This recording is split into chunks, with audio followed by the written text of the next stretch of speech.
Hey everyone, in this quick video I will show you how to create sales forecasting models in Notion using templates in 2025.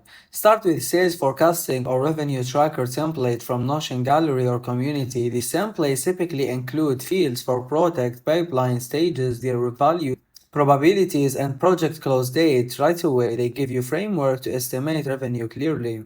Customize the template by entering your sales pipeline data, add expected deal sizes, assign owners, and set close probabilities. You can also segment for forecasts by protecting line, region, or sales rep, making it easy to compare performance across the business. Different views make forecasts more useful: a table view for detailed number, a board view for pipeline stages. For stronger insight, connect the forecasting model to related databases like CRM contacts, marketing campaigns, or KPI dashboard. This creates a live system where updates in your pipeline instantly and adjust your ad revenue for forecast. And that's it. How you can make smarter data-driven sales predicting using forecasting templates in Notion 2025. Thanks everyone for watching.